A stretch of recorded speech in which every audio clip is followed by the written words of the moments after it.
We need immediate assistance. What was your first conversation with Michael Bay like about this? I told him that I was from a big military family, which I'm very proud to say. I have a whole lot of aunts and uncles and cousins who have served and are currently serving. And so I've always wanted to do a movie like this. So we talked about that. And then I was really honest with him about how I really appreciated that this is not a role that necessarily people think of me for. And so I've always wanted to do it, always thought I could do it. And so I really appreciated and was hugely grateful for him giving me the chance. And you know, he was very nice enough to say, don't worry, it was your audition. It wasn't your name or anything, it was your audition. And I loved it. It was a really cool thing to start the whole process. That was a really interesting first conversation. You know, he wanted our take, and then he offered information about the real guys. He had met those guys already, and we talked about the script and the book, and you know, and we went out to L.A. The middle of March of last year. We trained with Navy SEALs for about a week, and we sat down with Michael in his offices and went over the script, you know, page for page, talked about these guys, and then they put us in touch with the real guys right away.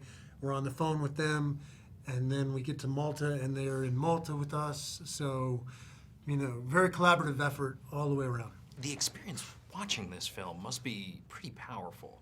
Yeah. I mean, the Minions, they It wasn't that was a wrong movie. Despicable That's Me. what he was watching when we watched this one. It was apparent to me right away that how important it was for him to tell this story right and how to get the facts right. That was the thing that struck me the most. And he'd done an enormous amount of research.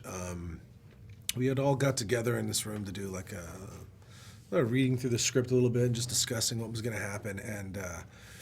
And I was just blown away by how much prep he had done and how many people he'd spoken to from everywhere, and how important this movie was to him.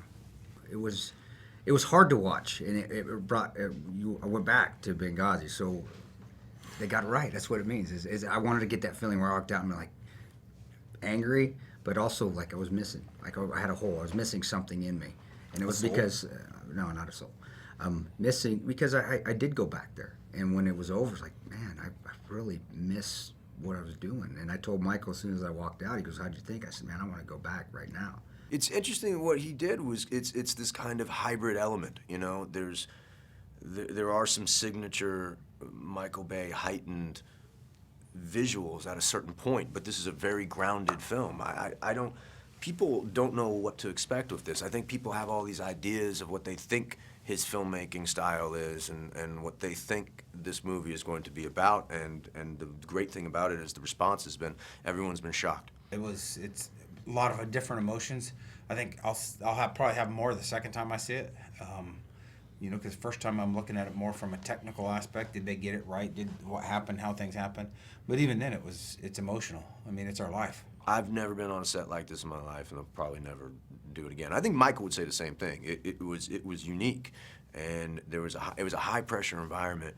But that's the way it should be, man. That's, if you look at the story we're telling, that's the way it should be. You know, if we subscribe to the chaos theory, maybe a little bit on this one, and we pulled it off. One of the things that I found really fascinating about it is it seems incredibly true to what happened, and yet there's also this through line about mythology and the power of mythology. Yeah, wow, that's really interesting. No one's brought that up, but it's totally true. I think that, you know, it's obviously a highly politicized issue. And so for us, I found it pretty frightening that I thought I knew everything there was to know about Benghazi. And then, you know, I read the newspaper and watch the news, and then to never have heard of this. It is such a heroic story, like you said, in a mythological way, that people, and a lot of people don't know that they're not active duty. They weren't active duty, rather. So these guys chose to do this. They had no reason to or obligation to. And that, to me, is heroic in that way that we can't comprehend only in mythology. I think that the myth throughout the movie came from Chuck Hogan, really. He kind of threw that in there, and they wanted to make sure they got that quote in there, and they got it right. And yeah, I don't know.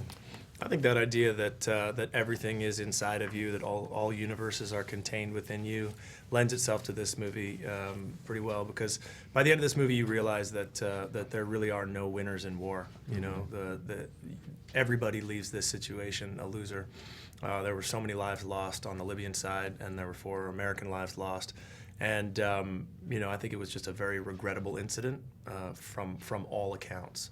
So the idea that we can all address our own demons by looking inside to fix some of those ills, I think, is a very powerful statement. And I think that's the exciting thing about this is that you took a real story and you took a director who was brave enough and risky enough to change and evolve and go into a new territory for himself. And you got to remember that director has one of the best skill sets of the last 25 years. Up here in the middle of all this. Shoot that son of a bitch! Thinking about my girls, man.